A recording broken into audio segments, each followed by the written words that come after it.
Academia Hispanoamericana. Doctor Benítez.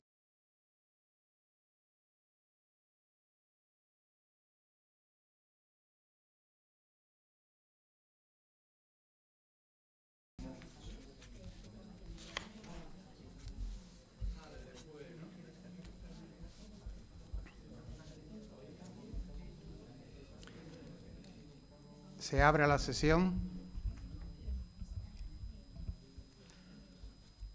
Excelentísimas e ilustrísimos señores académicos de esta Real Academia de San Dionisio de Ciencias, Artes y Letras, dignísimas autoridades civiles y docentes de nuestra ciudad, concejal delegada de Inclusión Social, Dependencia, Mayores y Familia, representantes de la excelentísima Diputación Provincial de Cádiz, se incorporará en unos minutos, diputada de Igualdad y Género, representante del campo universitario de Jerez de la UCA, presidenta de la Asociación de Familiares de Enfermos del Alzheimer, La Merced, representante de las entidades benefactoras de esta Real Academia, Fundación Cajasol, Tebasa, Bodegas Williams & Humbert, Fundación CaixaBank, Bodegas Ximénez Espínola, amigos de la Academia, señoras, señores, queridos amigos.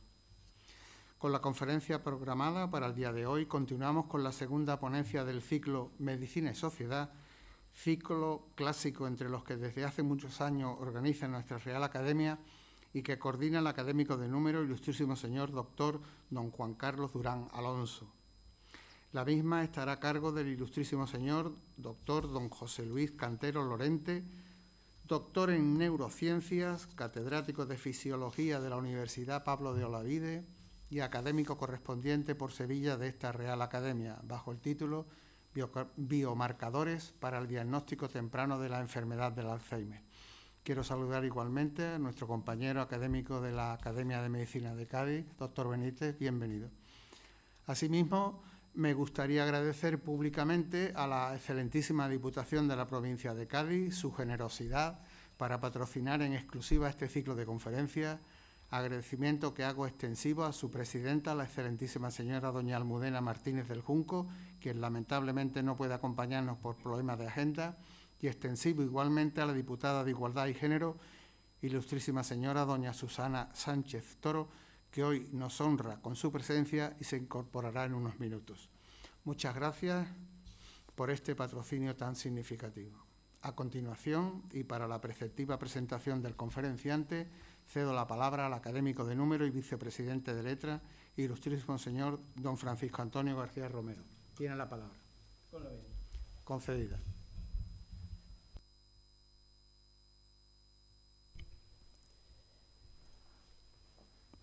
Excelentísimo señor presidente, ilustrísimos colegas, señoras y señores, amigos todos. Ya otra vez me vi en el brete de presentar al profesor Cantero Lorente. No obstante, hoy la tarea es algo más sencilla porque presento a un académico en su propia casa. El doctor José Luis Cantero Lorente es académico nuestro, correspondiente por la provincia de Sevilla, donde reside y trabaja con cuanto afán y éxito, aunque sus raíces son con pureza jerezanas. Decía yo en aquel entonces, allá por marzo del 2011, fugit irreparabile tempus, que José Luis fatigaba de joven, hace poco, las canchas de baloncesto, donde supe yo de su bonomía deportiva y de una excelente agilidad física, a la que durante ya varias décadas se ha demostrado pareja su incansable agilidad intelectual, por decirlo de alguna manera.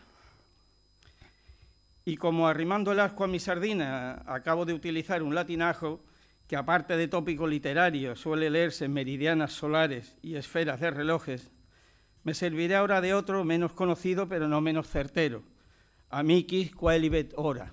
Para los amigos, cualquier hora es buena.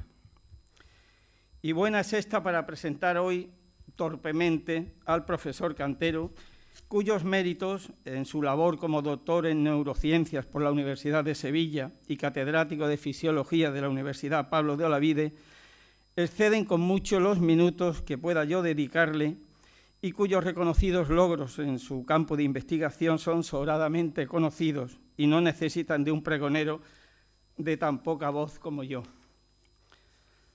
Recordaré de todas formas que es investigador principal del Centro de Investigación Biomédica en Red sobre Enfermedades Neurodegenerativas, Cibernet, que dirige el Laboratorio de Neurociencia Funcional, el Grupo de Investigación Neurociencia Funcional del Plan Andaluz de Investigación y el Servicio Central de Investigación en Neuroimagen de su Universidad Pablo de Olavide, donde es asimismo coordinador del Máster Oficial Universitario en Neurociencia Fundamental y Translacional. Y por resumir, desde 2021 forma parte de la Comisión Técnica de Evaluación de Proyectos de Investigación sobre Enfermedades Neurológicas y Mentales del Instituto de Salud Carlos III, perteneciente al Ministerio de Sanidad de España. Me saltaré sus diversos premios desde sus mismos comienzos universitarios y sus estancias investigadoras en la Universidad de Barcelona, o nada menos que en la Massachusetts Mental Health Center Department of Psychiatry de la Harvard Medical School en Boston.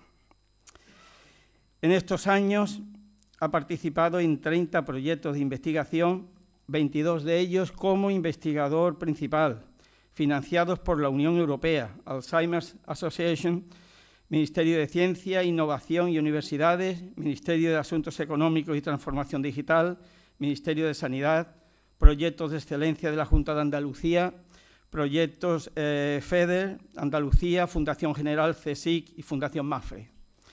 Ha realizado más de 100 publicaciones científicas internacionales en las más prestigiosas revistas y con el mayor reconocimiento del mundo científico.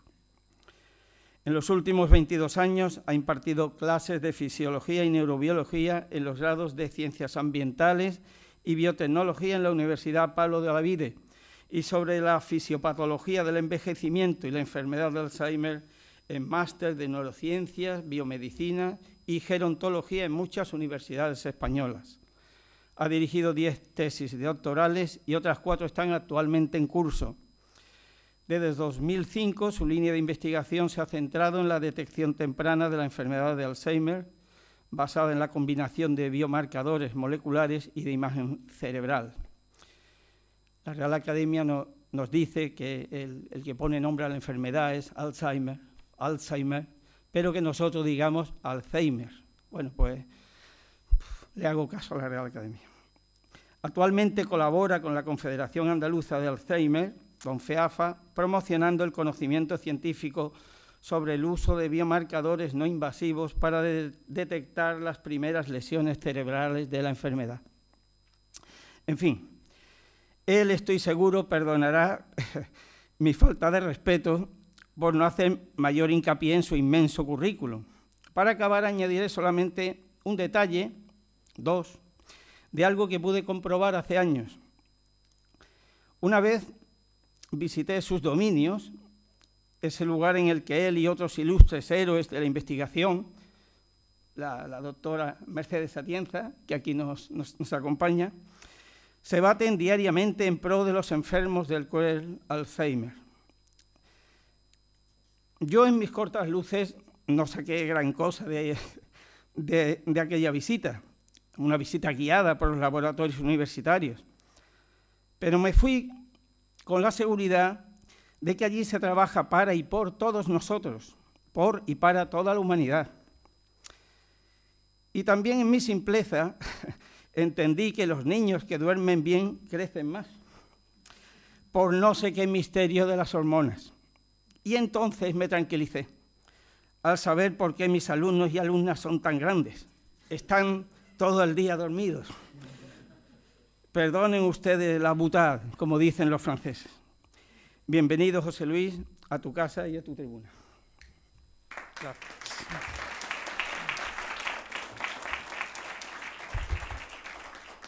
Muchas gracias, ilustrísimo señor, por su brillante presentación. A continuación, me complace invitar al profesor Cantero Lorente a ocupar su lugar como conferenciante para desarrollar el tema biomarcadores para el diagnóstico temprano de la enfermedad del Alzheimer. Tiene la palabra. Sí, pero espera.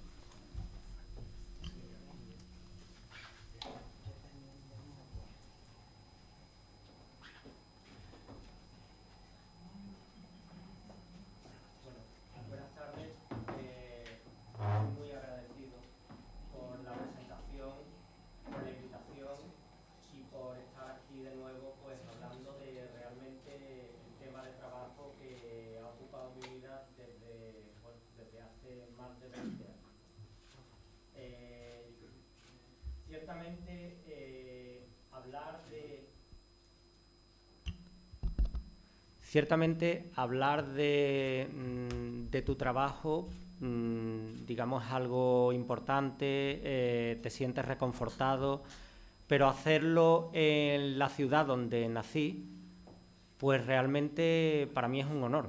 O sea, es un honor porque ciertamente he ido a muchos sitios a hablar sobre este tema de trabajo, a muchos congresos, pero realmente sientes algo diferente cuando lo estás haciendo en la ciudad donde naciste, ¿no? Aparte de estar aquí mis padres y gente conocida a la que le agradezco su presencia. Bueno, yo voy a hablar sobre la enfermedad de Alzheimer, pero mirado desde una perspectiva esperanzadora. O sea, porque realmente cuando pensamos en las demencias, realmente pensamos en una enfermedad incurable, que desafortunadamente lo es porque no tenemos tratamiento para ese tipo de enfermedades neurodegenerativas, pero cada vez sabemos más sobre lo que ocurre en el cerebro de esas personas que desarrollan demencia, y cada vez sabemos de que esas lesiones de la enfermedad pues ocurren de manera impensable e inimaginable hasta 20 años antes de que aparezcan los primeros síntomas de la enfermedad. Eso es un cambio total de paradigma que, desde mi punto de vista, lo va a cambiar todo.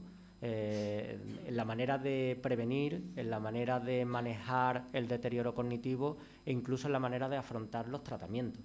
O sea, porque realmente, a lo mejor, en el momento en que estamos administrando las terapias farmacológicas, sean mejores o peores, digamos, nos estamos equivocando. Y probablemente por eso los tratamientos no sean lo eficaces que nosotros imaginamos, ¿no? Por muy imaginativos que seamos tratando de eliminar esas lesiones, ¿no? En el cerebro todo tiene un curso muy determinado a la hora de evolucionar la patología de la enfermedad, y si no se conoce, nos podemos equivocar en qué momento se está haciendo el ensayo clínico.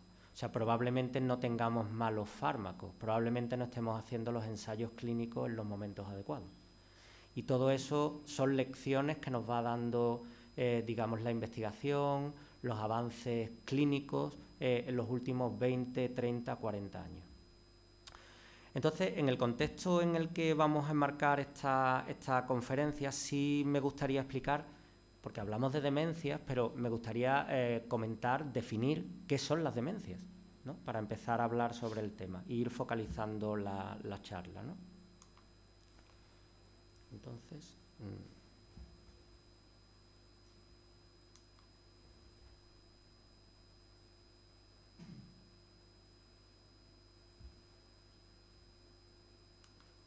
bien. ¿Qué son las demencias? Bueno, pues las demencias son unos síndromes. Un síndrome es un conjunto de síntomas de naturaleza crónica, porque, digamos, persiste a lo largo del tiempo, y progresiva. Es decir, evoluciona, toda la sintomatología asociada a las demencias evoluciona progresivamente, de manera insidiosa y sin frenar su evolución y las lesiones que ocurren en el cerebro. Estas lesiones afectan a la función cognitiva. Y finalmente, no solamente afectan a la función cognitiva, hablo de función cognitiva en general, pero estoy hablando de atención, memoria, lenguaje, todo lo que necesitamos para relacionarnos y sentirnos, digamos, como seres que interaccionan con el resto, ¿no? Sino que también, digamos, interfieren con las actividades de la vida diaria. Es decir, que puedes tener un problema de memoria, pero si el problema de memoria es manejable y no interfiere con las actividades de la vida diaria porque tienes estrategias para salir del paso, no es un problema.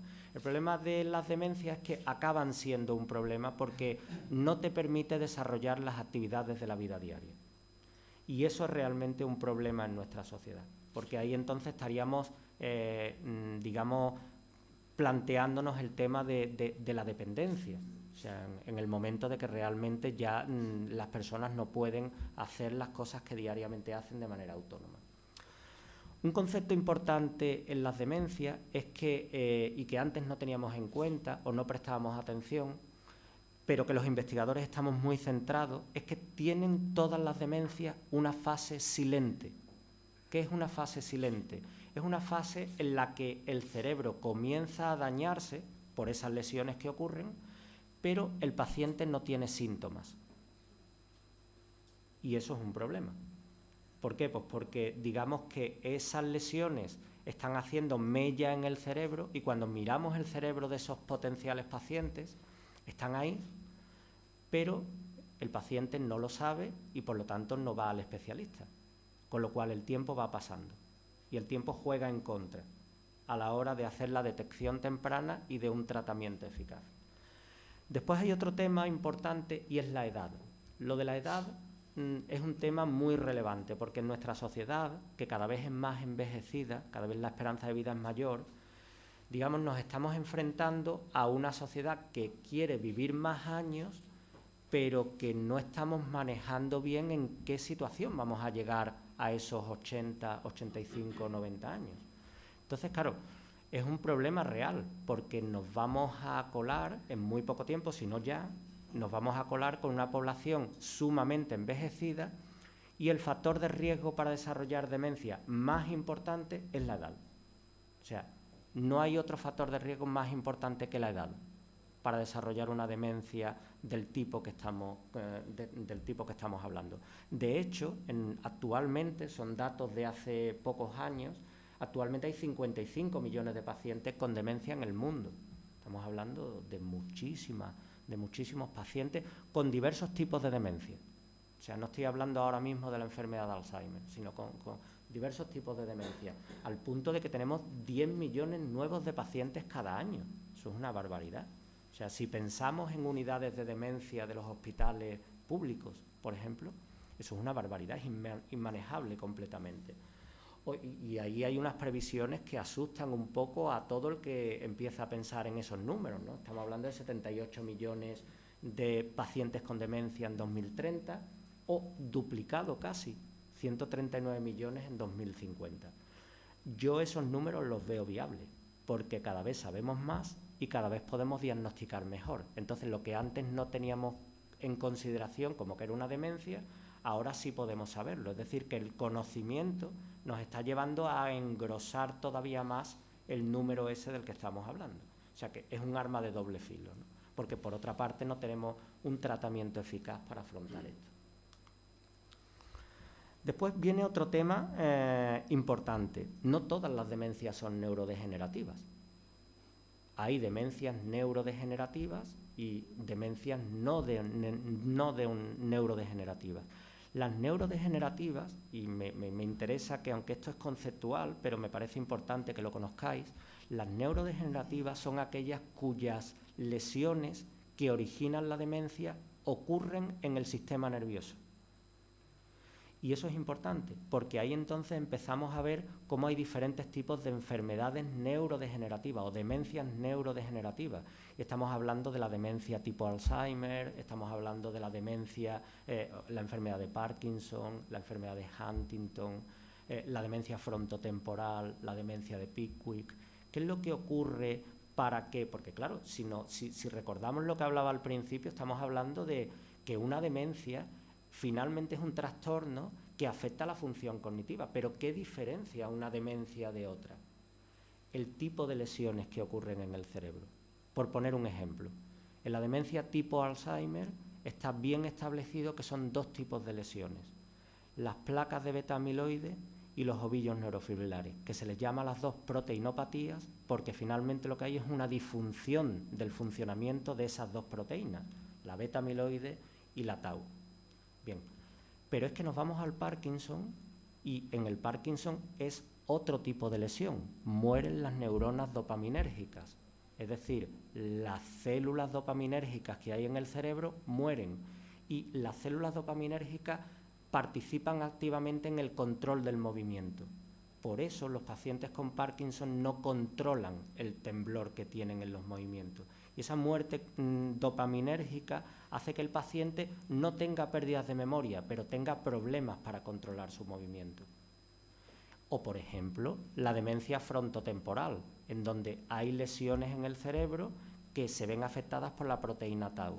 O, por ejemplo, en este caso, la demencia con cuerpos de Levy, en donde hay lesiones en el cerebro que tienen otra proteína afectada, como es la alfa-sinucleína. Todo esto os lo comento, no porque tenga un interés específico aquí, sino para que entendáis la complejidad del cerebro. O sea, realmente el cerebro es un órgano extremadamente complejo, que solo tocas y desequilibras un neurotransmisor y alteras el funcionamiento. Y si ya de por sí tienes la muerte o la vulnerabilidad de un tipo de célula en el cerebro, produces una enfermedad.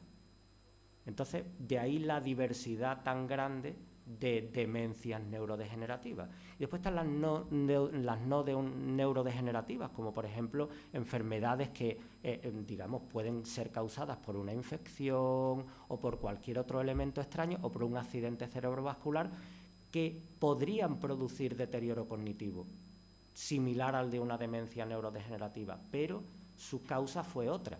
Fue un accidente cerebrovascular, fue una infección, fue una mutación genética. Entonces, conocer todo esto a mí me ha servido para entender que es posible desde la clínica también, no solo desde los laboratorios, diferenciar los diferentes tipos de demencia y hacerlo de manera muy fina.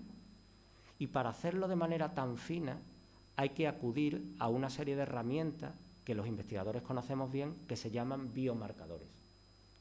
Los biomarcadores nos permiten determinar qué tipo de proteinopatía tiene el paciente y, por lo tanto, podemos decir que ese paciente tiene enfermedad con cuerpos de Levy o demencia con cuerpos de Levy y no tiene una enfermedad de Alzheimer. O sea, eso es un avance muy importante, del cual todavía no somos del todo conscientes, porque lo tenemos ahí. Podemos decir con precisión de qué demencia estamos hablando cuando tenemos al paciente enfrente. Lo que pasa es que esas herramientas hay que implementarlas y hay que estandarizarlas y hay que realmente utilizarlas como se utiliza, por ejemplo, una analítica bioquímica pues, para diagnosticar la hipercolesterolemia, ¿no? Y eso está en nuestras manos. O sea, no lo tenemos demasiado alejado, está ahí.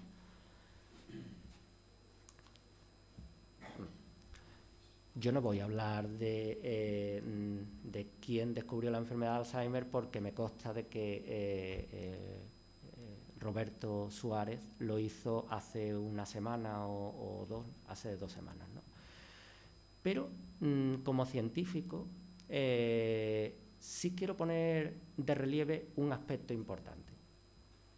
La historia de la enfermedad de Alzheimer fue, digamos, bueno, pues fue el doctor Alois Alzheimer, que tenía una paciente bastante joven, de 51 años.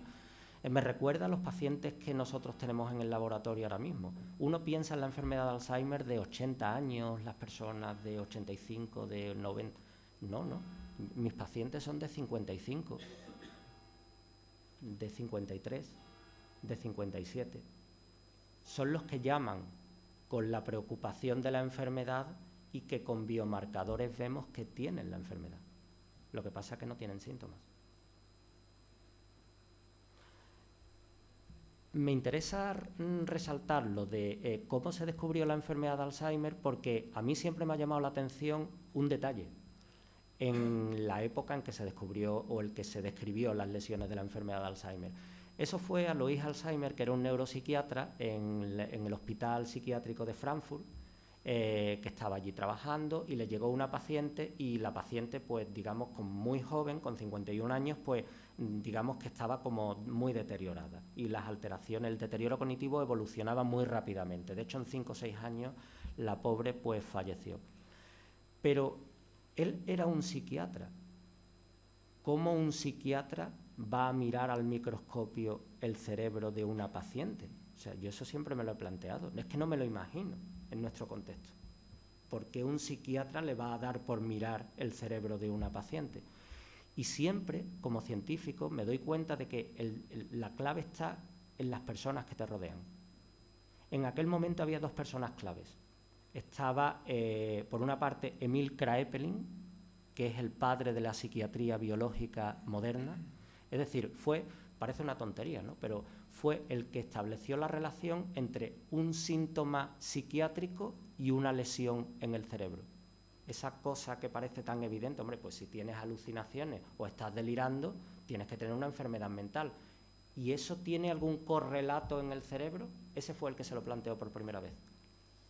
O sea, parece una tontería, pero es que yo no podría entender que una cosa ocurre en el comportamiento sin entender que una cosa ocurre en el cerebro. Bueno, pues el jefe de Alois Alzheimer era Emil Kraepelin, el padre de la psiquiatría moderna. Y después, por otra parte, yo que soy neurocientífico y conozco las tinciones que se pueden hacer en el sistema nervioso, estaba Frank Niels. Frank Niels era también psiquiatra, pero estaba obsesionado con la detección de diferentes elementos del sistema nervioso. Y de hecho, hoy todavía se sigue utilizando en los laboratorios la tinción de Niels. Entonces, la tinción de Niels lo que te permite ver son los cuerpos de las células nerviosas. Y a este hombre pues le interesaba muchísimo esa parte. Era un patólogo, lo que se llama un patólogo en los hospitales, ¿no? Le interesaba detectar ese tipo de elementos en las células nerviosas. Y fue un verdadero acicate para Alzheimer, para que cogiera el cerebro de esa persona que falleció por Alzheimer y le dijera, pero mira al microscopio, no te estás dando cuenta de que ahí hay algo en el cerebro.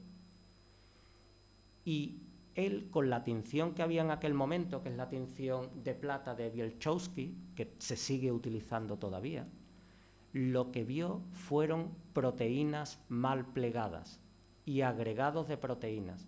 Y eso a él le llamó mucho la atención. O sea, no sabía que era eso, no estaba descrito. Pero fijaros de que lo importante no fue que cogiera el microscopio, sino lo importante fueron las personas con las que estaba, ¿no? Entonces, digamos, el contexto en el que tú desarrollas tu trabajo es realmente importante y determinante para que o estés más motivado o persigas un objetivo, lo que sea. Me es muy fácil imaginarme a Alois Alzheimer sin haber descubierto la enfermedad de Alzheimer, sin haber tenido a Emil Kraepelin y a Frank Niels. Lo puedo imaginar. Un neuropsiquiatra de la época no tiene por qué mirar el cerebro al microscopio, pero estaban allí esas otras personas, ¿no? Entonces, me parece muy importante resaltar la labor de esas personas, ¿no? Bien, vamos encaminando todo esto. Vamos a ir acercándonos a la enfermedad de Alzheimer. ¿Qué es realmente la enfermedad de Alzheimer? ¿No? Porque cuando hablas con la gente que se acerca a ti para preguntarte, pero es que no sé qué pasa, o sea, ha perdido, pierde la memoria, ya no es la misma persona. ¿Qué ocurre realmente en el cerebro de esas personas, ¿no? Pues ocurren dos tipos de lesiones muy bien caracterizadas. Los científicos y los clínicos las conocemos perfectamente. Por una parte, hay una lesión que son la agregación de las placas de beta-amiloide. Lo voy a señalar para que veáis. La agregación de las placas de beta-amiloide. Las placas de beta-amiloide aparecen en el cerebro 15 o 20 años antes de que el paciente empiece a tener las primeras pérdidas de memoria. Para que nos hagamos una idea. Quiere decir que una persona con 51 años, con 55 años, podría tener placas de beta-amiloide en el cerebro y no saberlo. Después, por otra parte, están los ovillos neurofibrilares. Los ovillos neurofibrilares dan lugar finalmente a la muerte de las neuronas. Y aquí, aunque no es a lo mejor el contexto, pero sí me gustaría trasladar esta idea. Las placas de beta-amiloide, lo que ocurre 15 o 20 años antes, esto de aquí, no mata neuronas. ¿Eso cómo lo interpreta un científico? Como una gran oportunidad para que, todavía no estando muriéndose las neuronas, podamos frenar la enfermedad. Así lo entiendo yo, todo el tiempo. Pero en el momento, porque cuando hay placas de beta-amiloide solamente, recordad que la enfermedad de Alzheimer son los dos tipos de lesiones. Cuando hay solamente placas de beta-amiloide, no hay deterioro cognitivo.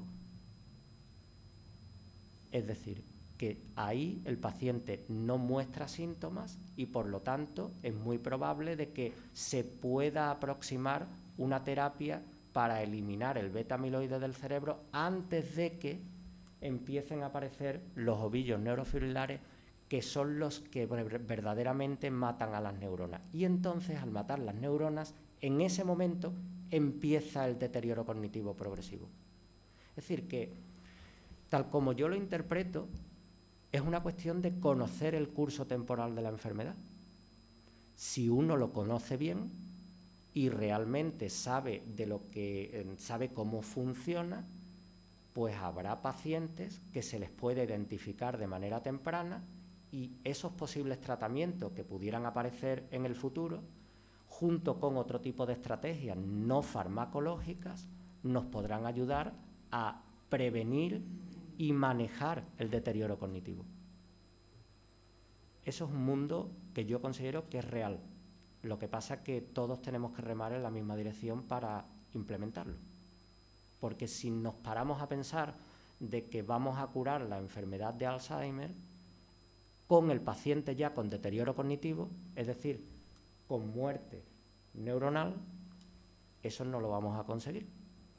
No lo vamos a conseguir porque ese deterioro cognitivo está causado precisamente por las neuronas que ya han muerto. Entonces es un cambio verdaderamente radical en el paradigma a la hora de detectar la enfermedad de Alzheimer y manejarla, sea con aproximaciones farmacológicas o no farmacológicas. ¿Bien? Obviamente, cuando el paciente va al especialista, no va sin síntomas, va con síntomas y con todo el entorno familiar preocupado. Ese es el deterioro cognitivo que acude a las clínicas, al especialista, etc.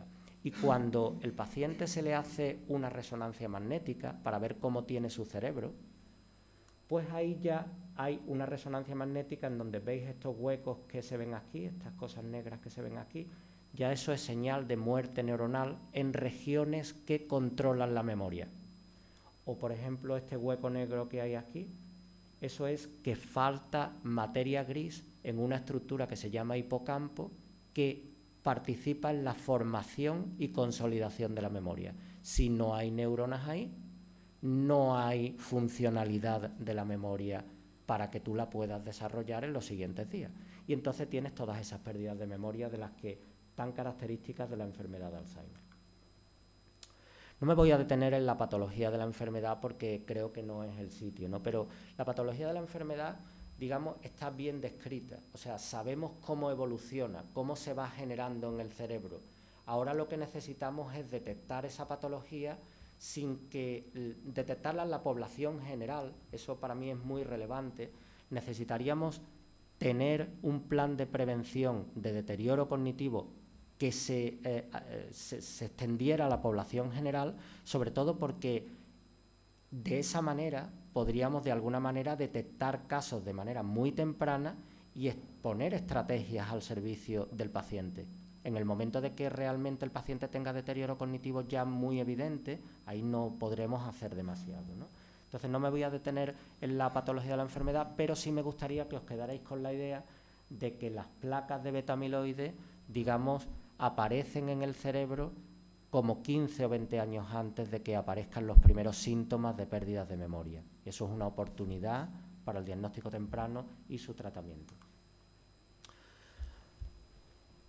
Sí me gustaría también hacer un pelín de hincapié en el asunto del daño vascular. Cuando decimos en el cerebro hay mucho daño vascular, las placas de beta-amiloide en esos pacientes, en las fases silentes de la enfermedad, se pegan a la vasculatura del cerebro, se adhieren a la vasculatura del cerebro.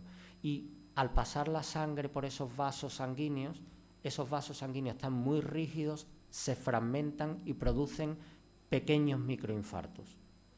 Esos pequeños microinfartos inicialmente no tienen un impacto clínico, pero cuando eso ocurre porque las placas de beta-amiloide se van acumulando cada vez más y cada vez más, al final hay un daño vascular con significación clínica.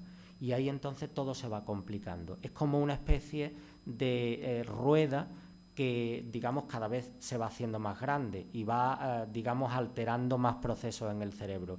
La placa de beta-amiloide genera daño vascular, el daño vascular genera más placas de beta-amiloide y se va retroalimentando todo. Con Con lo cual es muy importante, desde mi punto de vista, frenar la agregación de placas de beta-amiloide. Para mí es crítico ese punto, ¿no? ¿En qué se ha avanzado a la hora de detectar esas placas de beta-amiloide en el cerebro? Bueno, pues hoy con técnicas de imagen muy costosas, que probablemente no se pueden implementar en un servicio, digamos, de salud pública, porque el gerente de los hospitales diría, hasta aquí hemos llegado. No se va a hacer, pero hoy yo las utilizo en investigación. Se puede hacer una técnica que se llama PET y permite detectar los agregados de beta-amiloide en el cerebro y permite detectarlo in vivo, es decir, no hace falta que el paciente fallezca para saber que tiene agregados de beta-amiloide, sino permite detectarlo in vivo y eso permite hacer una detección temprana de la enfermedad, claro, pero estamos hablando de que serían personas prácticamente asintomáticas, sin síntomas, y estamos hablando de una prueba que cuesta un dinero, o sea que no tiene acceso todo el mundo. Entonces, eso es un problema, digamos, una limitación para el diagnóstico temprano de la enfermedad.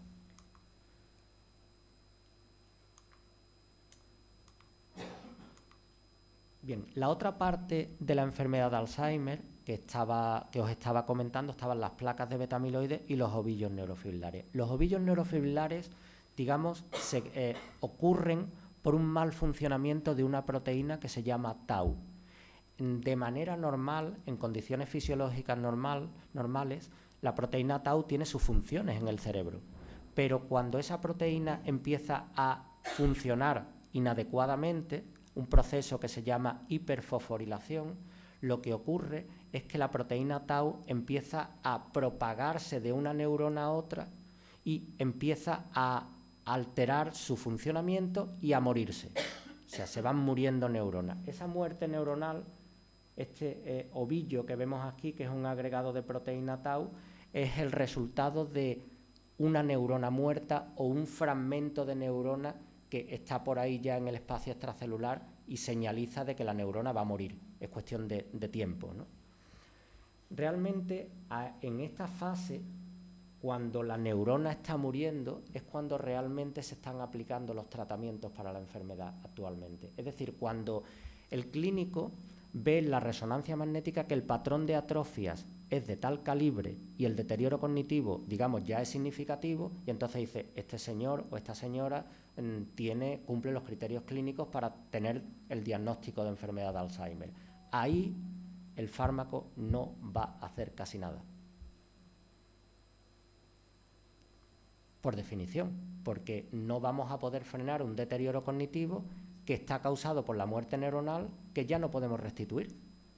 Entonces, ese cambio conceptual necesitamos implementarlo. Bien, cuando estos son estudios de imagen cerebral sofisticados, de los que no se pueden hacer en los hospitales, pero que nos permiten a nosotros saber cómo viajan las lesiones de la enfermedad en el cerebro de los pacientes con Alzheimer. Fijaros estas manchas rojas y amarillas, fijaros cómo se van extendiendo por diferentes partes del cerebro. Es un resultado de la propagación de la muerte neuronal. O sea, una neurona le pasa a la siguiente y esa a la otra todo el contenido de tau. Y al final esas neuronas, una va muriendo, la otra sigue después muriendo, la otra muriendo. Van muriendo en cadena. Es lo que se llama una propagación de la neurodegeneración, como ocurre, por ejemplo, en otro tipo de enfermedades como las enfermedades priónicas. Se propaga la patología. Entonces, claro, en el momento que esto comienza, digamos que no hay posibilidad de pararlo. Hay que evitar llegar a este punto, ¿no? Cuando hablo de muerte neuronal, me gustaría que vierais no en imagen, no en una imagen de una resonancia, sino esto es un cerebro real. Este trozo de cerebro es un corte coronal de un cerebro sano y este otro es un corte de cerebro de un paciente con Alzheimer. Es muy evidente que hay una patología subyacente porque aquí tenemos una estructura que se llama hipocampo, que hay un hueco donde realmente ya no está el hipocampo. Hay una atrofia del hipocampo. Aquí tenemos una estructura que se llama ventrículos laterales que está dilatada. Es decir, que hay una mayor acumulación de líquido. En condiciones normales todo esto debería de estar lleno de líquido cerebroespinal. Bueno, pues el líquido, en el caso de los cerebros con enfermedad de Alzheimer, no se saca hacia afuera, no hay un drenaje de ese líquido hacia afuera del cerebro, sino que se produce una acumulación de líquido, una hidrocefalia, y esa hidrocefalia va ejerciendo una presión sobre las paredes del cerebro. Eso es muy característico en las enfermedades neurodegenerativas y específicamente en la enfermedad de Alzheimer. Y después hay una disminución del grosor de la corteza, es decir, hay menos neuronas que están vivas y eso se traduce en una disminución del grosor cortical. Lo que os decía antes de la enfermedad de Alzheimer ocurre incluso en estadios que todavía el paciente no tiene síntomas. Me gustaría trasladarlo a esta diapositiva para entenderlo mejor. Puede ocurrir, y de hecho ocurre, que haya pacientes con quejas muy leves de memoria, tan leves que sea difícil diferenciar entre un envejecimiento normal o una enfermedad de Alzheimer. Sería imposible prácticamente diferenciarlo. Son las quejas que tenemos todas las personas, de me he dejado las llaves. Lo que pasa es que hay pacientes que esas quejas se vuelven un poco más reiterativas y ya empiezan a preocuparle, porque no es la manera que habitualmente tenía de recordar las cosas, sino que ahora es más olvidadizo. Y esos cambios van progresando en un periodo rápido, o sea, de 1 o 2 años van a peor. Y que esas quejas le preocupen y busque asistencia especialista, en el especialista, busque asistencia médica, digamos, eso es una señal muy importante. Cuando eso ocurre, en un porcentaje, probablemente no muy elevado, pero en un porcentaje alto de casos, ocurre de que ya tiene el cerebro cargado de placas de beta-amiloide. Y eso se puede detectar de 2 maneras diferentes. Una con el PET de beta-amiloide que hablamos antes, que es digamos, una técnica costosa, y después otra con una punción lumbar. Tú puedes hacer una punción lumbar y medir la concentración de beta-amiloide. El problema es que estos pacientes tienen quejas tan leves de memoria, tan sumamente leves, que no se dejan hacer una punción lumbar, porque es una prueba invasiva. Entonces, en el momento que se les explica que no hay otra manera de ver un poco si tiene la enfermedad, el 90% de ellos declinan, no quieren seguir adelante, porque no quieren que se les saque líquido cerebroespinal por las implicaciones que eso tiene. Puedes tener una bajada de la presión intracraneal, dolores de cabeza que se te pueden prolongar en algunos casos algún que otro día. No quieren ese tipo de problemas y se autojustifican diciendo, pero total, ¿quién no tiene pequeñas pérdidas de memoria? Las tenemos todos en nuestra vida real. Bien, esto es lo que se denomina, cuando se acompaña de amiloidosis, es decir, de una concentración elevada de placas de beta-amiloide, esto es lo que se denomina la fase preclínica de la enfermedad. Después, por otra parte, viene otra fase más avanzada, que es la fase prodrómica, la fase que también se le conoce como deterioro cognitivo leve. En el deterioro cognitivo leve, digamos, se mezcla ya la doble patología de la enfermedad. Se mezcla la amiloidosis, que ocurre desde hace 15 o 20 años, y la neurodegeneración, es decir, ya hay muerte celular. Y eso se acompaña del típico deterioro cognitivo que ya preocupa en la familia, que ya, digamos, todo el mundo tiene ya alrededor del paciente la mosca detrás de la oreja, que si vas a ir al médico, que si no pasa de enero de que después de Reyes que vayas al médico, etcétera, etcétera. Ya la gente está cada vez más preocupada. Eso es el deterioro cognitivo. No todos los deterioros cognitivos leves evolucionan a la enfermedad, pero si el deterioro cognitivo leve está evaluado con biomarcadores, el científico piensa que es enfermedad de Alzheimer. Sin duda. Es simplemente que desde el punto de vista clínico no tienen las herramientas para determinar que tiene enfermedad de Alzheimer. Pero en el momento que pasa por el laboratorio y utilizamos esas herramientas, decimos, este señor o esta señora tiene enfermedad de Alzheimer. Y le acaba de decir el neurólogo que no tiene nada. Esa es la realidad del trabajo que hacemos en el laboratorio. Después tenemos la enfermedad de Alzheimer leve. La enfermedad de Alzheimer leve es lo mismo, presencia de placas de beta-amiloide y neurodegeneración, pero el patrón de atrofia cerebral es mucho más acentuado. Ya no solamente se pierde masa cerebral en el hipocampo o en la corteza temporal, sino que esa pérdida de masa cerebral se extiende a otras estructuras. Y lo que es muy evidente es el avance del deterioro cognitivo. Ya son personas que pierden su capacidad autónoma, no pueden hacer las cosas que hacían antes, hay que estar pendientes, no se les puede dejar solos, etcétera, etcétera, ¿no? Esto ya, digamos, es el principio de un avance muy rápido del proceso neurodegenerativo. Con técnicas de imagen se pueden detectar todas las fases de la enfermedad de Alzheimer, pero volvemos a lo mismo. Si tú detectas la fase preclínica con técnicas de imagen, ¿de qué sirve si realmente después no hay un tratamiento, ¿no? Porque, claro, esa es la realidad. ¿Cómo podemos hacer para que eso realmente sea útil, ¿no? Y de eso vamos a hablar después.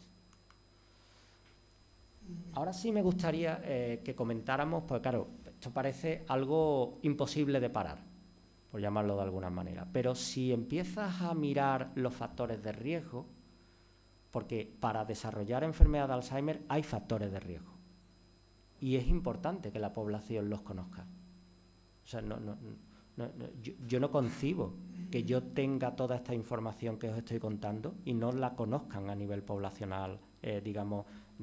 Por eso también la colaboración con la CONFEAFA, ¿no? O sea, mi último interés es que esto se extienda a la población. Es importante que se conozca. Porque el conocimiento, aparte de que nos hará libres, nos permite tomar decisiones adecuadas. Y se puede realmente tomar decisiones adecuadas si una persona con 53 años sabe que está al inicio de la enfermedad de Alzheimer. Se pueden tomar decisiones adecuadas. Entonces, vamos a hablar unos minutos de los factores de riesgo. Hay factores de riesgo con los que venimos desde que nacemos. Y los dos más importantes son un gen que se llama APOE, que en su variante APOE4 sabemos que incrementa el riesgo de desarrollar la enfermedad de Alzheimer en 4, 5 o 6 veces más. Es decir, una persona con el genotipo APOE4 tiene mayor probabilidad de desarrollar la enfermedad. Y eso se puede saber desde el día en que el niño nace. Se podría saber, se genotipa en ese momento y sabemos de qué. Bien, ¿cuántas personas o qué porcentaje de la población tiene el genotipo APOE4? Un 18-20%. O sea, hay un 18-20% de personas que están en alto riesgo de desarrollar la enfermedad de Alzheimer desde que nacen. Después el riesgo familiar de primer grado. De primer grado, padre, madre o hermano o hermana que tengan o hayan desarrollado la enfermedad de Alzheimer. Eso es un factor de riesgo importante. La combinación entre ambos factores, APOE4 y riesgo familiar de primer grado, incrementa de manera importante la probabilidad de desarrollar esta enfermedad. Esos son los factores de riesgo no modificables. Y ahí no podemos hacer nada. Si nos genotipan el gen APOE, tenemos APOE4 y para colmo tu padre o tu madre o tu hermana o tu hermano tuvo la enfermedad de Alzheimer, subes en el porcentaje de probabilidad de desarrollar la enfermedad a lo largo de tu vida. Pero hay muy buenas noticias. Y es que hay factores de riesgo modificables. Y esos factores de riesgo modificables tienen que ver con los hábitos de vida. Es decir, que unos hábitos de vida saludables, en los términos que os voy a comentar, disminuyen o previenen la aparición de las primeras lesiones de la enfermedad de Alzheimer. Y eso está demostrado no solamente por laboratorios individuales, sino que está demostrado en diferentes continentes, en diferentes países, con diferentes ensayos y con diferentes empresas financiando esos ensayos. Entonces, por ejemplo, ¿qué sabemos sobre esos hábitos de vida modificables o factores de riesgo modificables? Que, por ejemplo, todos aquellos factores que produzcan una resistencia a la insulina Por ejemplo, la obesidad, la diabetes tipo 2, eso facilita la aparición de la agregación de placas de beta-amiloide. Y lo sabemos. Y lo sabemos, o sea, que tenemos muchas evidencias científicas. Y después la hipercolesterolemia. La hipercolesterolemia, es decir, los niveles elevados de colesterol facilitan la aparición del daño vascular. Hay una correlación entre mayores niveles de colesterol y un incremento en el daño vascular. Y el daño vascular facilita también la aparición de las placas de beta-amiloide. O sea que tenemos ahí dos factores. Pero hay otros factores que no conocíamos tanto o que la población no conoce tanto, o por ejemplo la mala calidad de sueño. Ahora os voy a hablar unos segundos de la mala calidad de sueño, cómo eso afecta a la aparición del beta-amiloide. Pero hoy sabemos, y todo esto se sabe desde los años 2007, 2008, de que una mayor fragmentación de sueño, una mala calidad de sueño, incrementa la agregación del beta-amiloide. Y hay muchas evidencias en animales y hay también muchas evidencias en pacientes, en humanos. Y después, por otra parte, hay otro factor importante al que no se le ha prestado suficiente atención y que tiene que ver con las infecciones bucales, respiratorias. Un organismo que tiene un sistema inmunitario más dañado y, digamos, tiene un mayor acceso a infecciones, pues produce también más beta-amiloide en el cerebro. Entonces, todo esto es importante tenerlo en cuenta porque dentro de los programas de salud pública o de intervención o de prevención del deterioro cognitivo, estos elementos se deberían de tener en cuenta.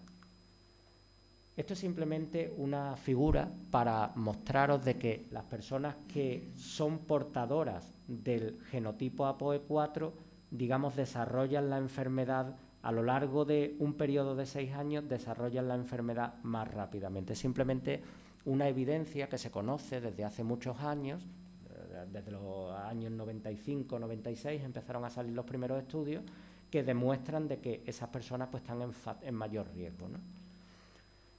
Dejadme que os traslade a la investigación animal, porque, claro, muchas veces no sabemos, pero la investigación que se hace en los laboratorios, ¿hasta qué punto investigar con modelos animales nos habla de las enfermedades humanas, ¿no? Ese es un debate que hay.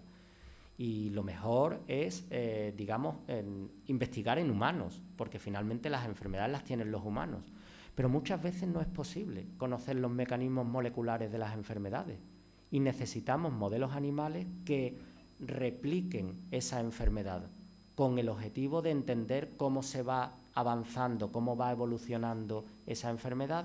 Y una de las cosas que vimos, no nosotros, sino otros investigadores, concretamente de la Universidad de Washington, fue de que en ratones, cuando se les priva 4 horas de sueño al día, los ratones tienen el ciclo cambiado con respecto a los humanos. Los humanos dormimos de noche, los ratones duermen de día, ¿vale?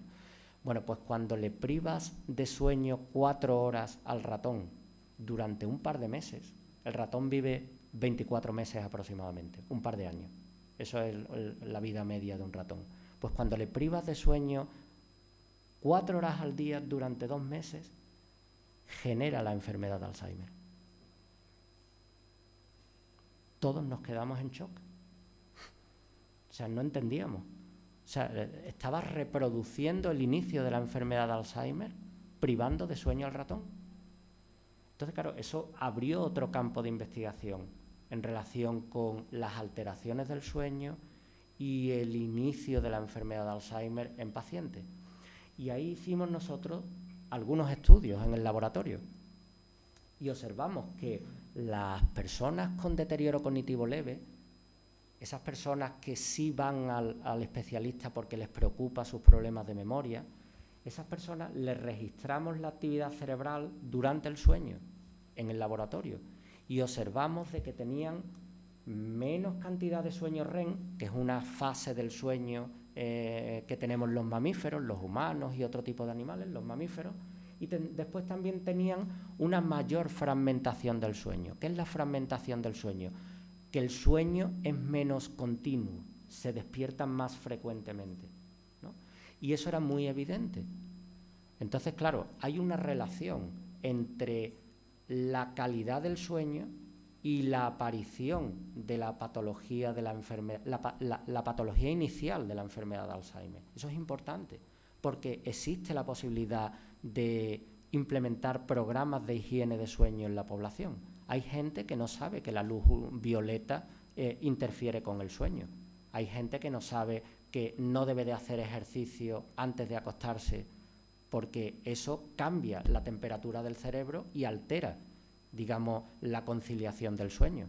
Hay gente que no sabe que la luz impide que se libere melatonina en el cerebro y la melatonina es importante para que aparezca el sueño. Entonces, si todo esto se explica bien, ¿por qué la gente no va a dormir mejor? Habrá un porcentaje de la población que no lo consiga y otro porcentaje que sí lo consiga.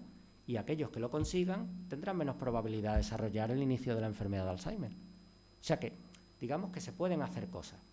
Lo único que pasa es que hay que tener una estrategia y pensar en esos términos, ¿no? De, digamos, disminuir a nivel poblacional el riesgo de desarrollar Alzheimer.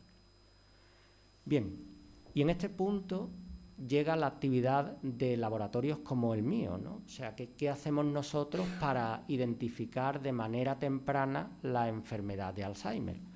No desde el punto de vista clínico, sino desde el punto de vista de la existencia de biomarcadores que te permitan decidir que esa persona tiene la enfermedad tiene el inicio de la enfermedad.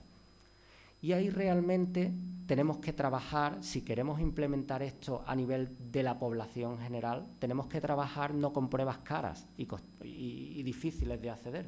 Tenemos que trabajar con marcadores en fluidos biológicos de fácil acceso, la sangre o la saliva. Y ahí vienen las preguntas importantes en el campo. ¿Pero es posible detectar el inicio de la enfermedad de Alzheimer a través de la saliva? Si esto fuera posible ya se habría hecho, porque ¿cuántos millones de dólares no se emplean? Yo he estado en grandes universidades de Estados Unidos y allí el dinero nunca es el problema. Nunca, el problema es otro. Pero el dinero nunca es el problema. Entonces, se habría conseguido. Entonces, una de las cosas que tenemos que tener clara es que si queremos identificar las primeras lesiones de la enfermedad de Alzheimer, en la población general lo tendríamos que hacer con biomarcadores de fácil acceso, que se los pudiera hacer todo el mundo, que fueran de bajo coste y que se pudieran hacer en un laboratorio de un centro de salud. Esa sería la clave. Esa sería la clave. Esto es un objetivo que perseguimos, no, por supuesto, mi modesto laboratorio, sino que perseguimos muchos cientos de científicos en el mundo ahora mismo, porque rápidamente habría muchas empresas interesadas, no solamente en identificar, sino en manejar esas primeras lesiones de la enfermedad antes que causaran el deterioro cognitivo. Y aquí os voy a contar, antes de terminar, un par de resultados para, digamos, dar una visión esperanzadora, ¿no? Porque, claro, cuando te planteas detectar la enfermedad de Alzheimer a través de la sangre o de la saliva, lo primero que piensas es a ver si estoy equivocado. Pero empiezas a ver que otros investigadores realmente empiezan a acercarse a dar con la clave del problema. Os voy a centrar en algunos resultados recientes que hemos obtenido con saliva. Y esta saliva viene de personas mayores, ese grupo de personas que os comentaba antes que entraban dentro del cajón de fase preclínica de la enfermedad, que les preocupan sus quejas, pero que van al especialista, les hacen pruebas y le dicen, usted no tiene nada.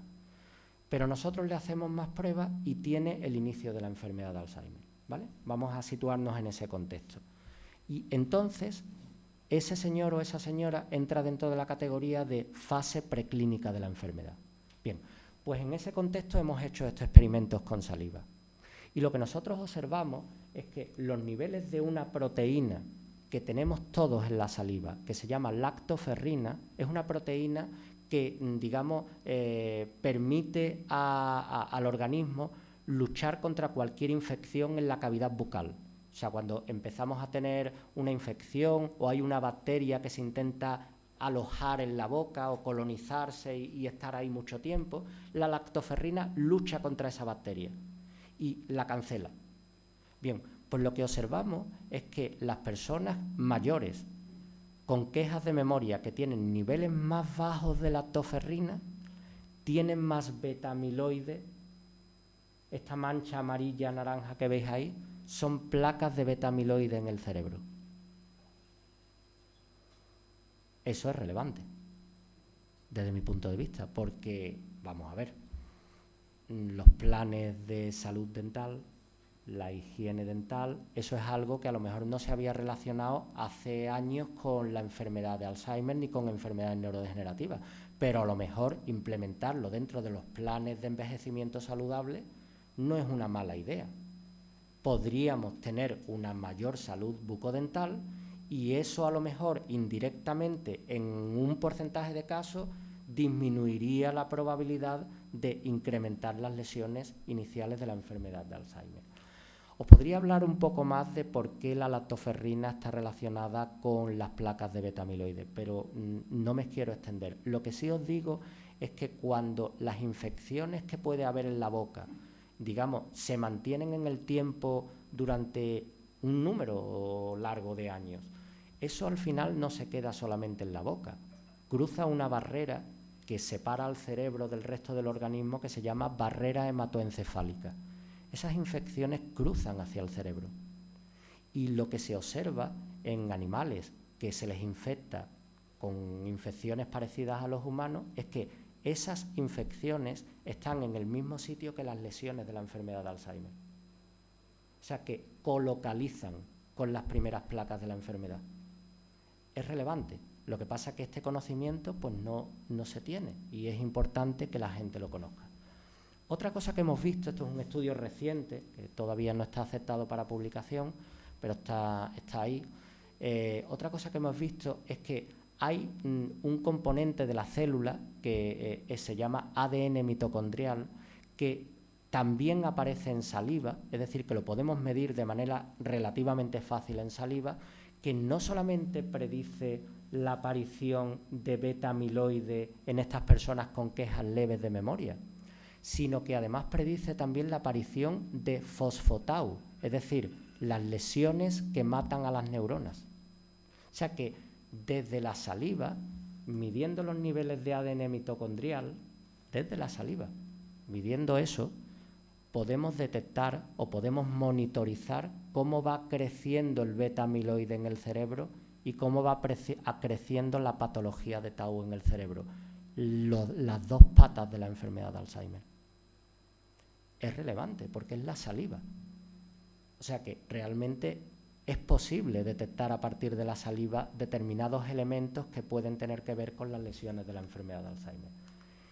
Y para terminar, vamos a ver otro estudio con las mismas personas con quejas de memoria muy leves, que relaciona la concentración de virus herpes. Para cualquiera así de la calle, el virus herpes pues está relacionado con las manchas estas que nos salen en los labios y no sé cuánto. Pero me gustaría explicaros de que el virus herpes, digamos, la mayoría de la población está infectada de herpes, sobre todo del herpes tipo 1.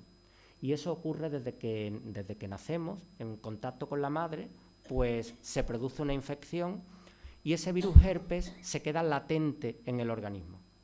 Latente significa de que no tiene manifestaciones, no salen manchas, pero hay momentos que tienen que ver con un incremento de estrés, que tienen que ver con situaciones como por ejemplo la exposición a elevadas cantidades de luz ultravioleta. O sea, diferentes situaciones producen la activación del virus herpes. El virus herpes generalmente se aloja en un nervio importante que tenemos en la cara que se llama el nervio trigémino. El nervio trigémino tiene 3 ramas y nos permite mover la musculatura ocular, la boca, toda la parte de la mandíbula. Bien, pues el virus herpes se aloja ahí y está silente. Cuando se produce esas situaciones de incremento de estrés o cualquier otra situación que altere el organismo de manera importante, el virus herpes se replica y entonces se producen las manchas de herpes. Bien, Pues el virus herpes lo podemos medir en sangre, la concentración del virus herpes, de manera fácil además. Bien, pues lo que nosotros observamos es que las personas que tienen elevadas concentraciones del virus herpes, que se puede medir, como he dicho, de manera muy fácil en sangre, tienen mayor cantidad de beta-amiloide, pero mucha más cantidad de beta-amiloide en regiones de la corteza cerebral que están afectadas por la enfermedad de Alzheimer. En todas estas estructuras que veis aquí en amarillo y rojo, eso muestra que hay una relación entre la concentración del virus herpes en personas que no tienen manifestaciones del virus herpes, sino simplemente los niveles periféricos del virus herpes y la carga de beta-amiloide cerebral. Claro, esto es lo primero que se plantea uno, es, bueno, ¿y por qué no se vacuna a la gente de pequeño con la vacuna del virus herpes? Si es que podríamos realmente evitar otro porcentaje de población que podría incrementar la concentración del virus herpes y eso estará asociado a la mayor aparición de agregación de placas de beta-amiloide. Bien, para terminar, me gustaría, digamos, hacer algunas reflexiones. Dado este escenario, ¿qué podemos hacer realmente? ¿Qué podemos, desde el punto de vista de los científicos, de las personas que trabajan en relación con la enfermedad, qué podríamos hacer? A mí se me ocurren varias estrategias. Una de ellas es poner en marcha programas de prevención del deterioro cognitivo, es decir, liarse la manta a la cabeza y decir, el deterioro cognitivo es un problema de primera magnitud y no sabemos cómo manejarlo cuando eso evoluciona a una demencia, con lo cual podríamos empezar a poner en marcha estrategias de prevención del deterioro cognitivo. No a los 60 años, sino desde los 40. Desde los 40 porque, digamos, ahí es cuando se puede actuar y el cerebro todavía acepta ese tipo de planes de modificación de hábitos de vida, ¿no? Sí es verdad de que sería muy importante detectar a personas en alto riesgo en la población general. Entonces, ¿cómo lo podríamos hacer? Pues de manera realmente fácil.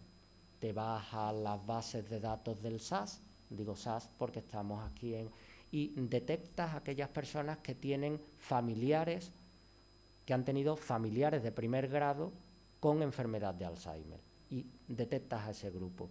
Y después haces un genotipado de APOE a la población general. Tampoco es tanto dinero, yo lo hago en el laboratorio y no es tanto dinero. Y cruzas esa información y coges a los que tienen ambos factores de riesgo y a esa gente, con esa gente hay que seguirlos de manera directa porque están en alto riesgo de desarrollar la enfermedad. Después hay que empezar a pensar en que la detección temprana de la enfermedad de Alzheimer ni se puede hacer a través de una punción lumbar, que es una prueba invasiva y que requiere de un monitoreo del paciente en las siguientes 24 horas, ni se puede hacer a través de una prueba de imagen de un elevado costo, como es, por ejemplo, el PET de amiloide. Cuando hablo de elevado coste, estoy pensando en un hospital privado, 2.500 euros con su informe. O sea, estamos hablando de algo que no se puede permitir todas las personas. Entonces, claro, eso hay que tenerlo en cuenta. Después hay otro tipo de estrategias de mejora del envejecimiento, o sea, que fomente el envejecimiento saludable, que sabemos y tenemos muchas demostraciones empíricas que incrementan la agregación de beta-amiloide. Quiero deciros que no siempre incrementar la agregación de beta-amiloide va a desencadenar una enfermedad de Alzheimer, pero pone una alfombra roja hacia la enfermedad. Y eso es importante saberlo. O sea que hay gente en la población general que tiene el cerebro lleno de beta-amiloide y no desarrollan Alzheimer, pero son los menos. ¿Vale? Entonces es importante decir, bueno, pues entonces eso ¿qué sería? Entonces no hacemos nada, no, hay que creer en que hay una relación entre la aparición de las primeras placas y la mayor probabilidad de desarrollar la enfermedad para poner en marcha este tipo de programas. Entonces la mejora de hábitos de vida que son de fácil implementación y que tienen que ver directamente con la educación, que esto no tendríamos por qué hacerlo a los 40 años, esto desde el colegio se debería de hacer. Alimentación, calidad de sueño, actividad física, o sea, la vida sedentaria, eso, digamos, hay que eliminarlo de nuestro patrón de comportamiento en el día a día y relaciones sociales. Dejadme que os haga aquí un apunte interesante. El cerebro, digamos, es un órgano que es como el músculo. Si tú lo usas, los circuitos cerebrales, esa actividad en los circuitos cerebrales van a permitir de que el uso haga de que esas células nerviosas que están en el cerebro puedan seguir funcionando igual. Es decir, es como cuando compras un equipo muy costoso y dices, si le pones una sábana encima y no lo usas, el no usarlo va a hacer que funcione después peor. El cerebro le pasa eso.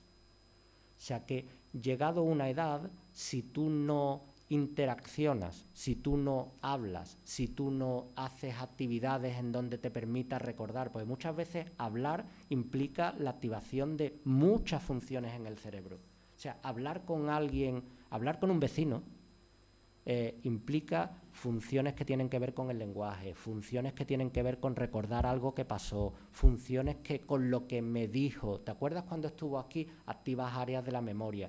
Todo eso, hacerlo de manera sistemática en el día a día, permite que la circuitería cerebral siga activa. Y esa actividad tiene un efecto, digamos, muy neuroprotector, por llamarlo de alguna manera. Eso es importante tenerlo en cuenta también. Otro aspecto importante es controlar las infecciones crónicas y persistentes. Se me ocurre la boca y a nivel respiratorio, pero hay otra serie de infecciones que se podrían controlar. Y los programas de estimulación cognitiva. De esto os podría hablar mucho más y mucho mejor que yo, Roberto, ¿no? La estimulación cognitiva en personas que están en alto riesgo de desarrollar la enfermedad, que podemos detectar de la manera que os estoy comentando, la estimulación cognitiva es como el agua. O sea, necesitamos tener programas de estimulación cognitiva y que estén implementados como un derecho más. O sea, lo tenemos que ver claro, porque si no estimulamos cognitivamente el cerebro de estos pacientes en alto riesgo, digamos, son carne de enfermedad de Alzheimer, hablando mal y pronto, ¿no? Entonces, ese tipo de programas lo tenemos que ver como una cosa muy importante a tener en cuenta.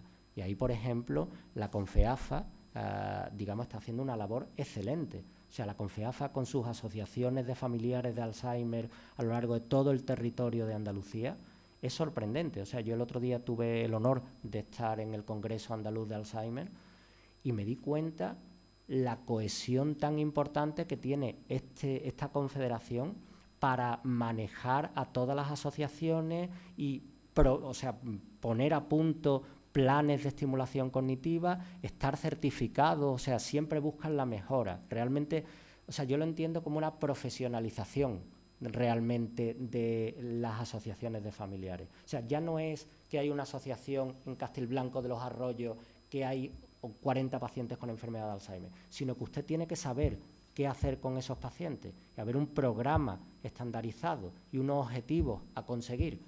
Eso es lo que está haciendo la CONFEAFA y a mí me parece una labor encomiable. O sea, y mis felicitaciones, y en todo lo que pueda ayudar, pues siempre ayudaré en ese sentido, ¿no? Bien, antes de acabar, quiero dar las gracias a la gente que trabaja en el laboratorio, porque en el fondo todo esto que os cuento yo no lo podría hacer solo. O sea, realmente estos son investigadores que van haciendo la tesis, que participan en la selección de pacientes, que hacen sus estudios, que trabajan en los análisis, y después, por otra parte, a las instituciones que han creído en los proyectos que os estoy comentando. Digamos, esto no se hace gratis. O sea, aquí realmente hace falta bastante dinero para hacer esta investigación. O sea, no estoy hablando de 2.000 euros. Estoy hablando de millones de euros. O sea, es la realidad.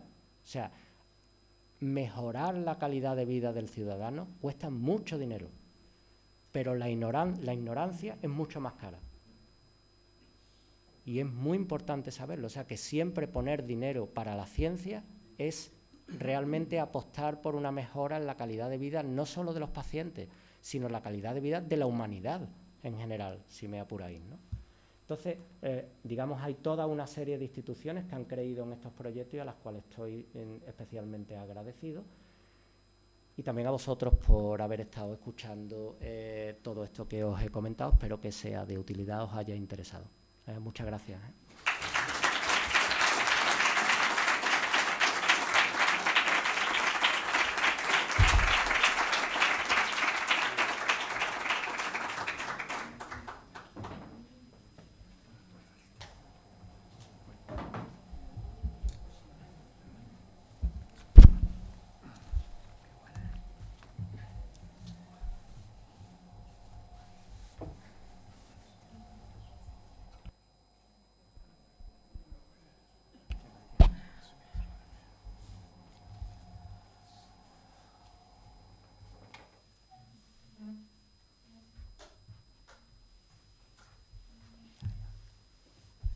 Muchas gracias, profesor, por tan brillante, elocuente y detallada conferencia. Yo me he enterado de casi todo, ¿eh? Y soy absolutamente un profano en la materia, con lo cual muy bien explicada, muy elocuente y que nos ha permitido pues acercarnos de una manera muy seria y al mismo tiempo interesante a una enfermedad cuya complejidad y elevado impacto a nivel social, familiar y económico implica que la investigación no se centre exclusivamente a nivel farmacológico, sino que precisa una actuación coordinada a diferentes niveles. En nuestro país, las líneas maestras de actuación se recogen en el Plan Integral de Alzheimer y otras demencias, y en el que se recogen 4 ejes de actuación que justifican esa actuación coordinada a la que me refería y que hoy hemos podido seguir de la mano de nuestro conferenciante y desde el ángulo de un investigador académico.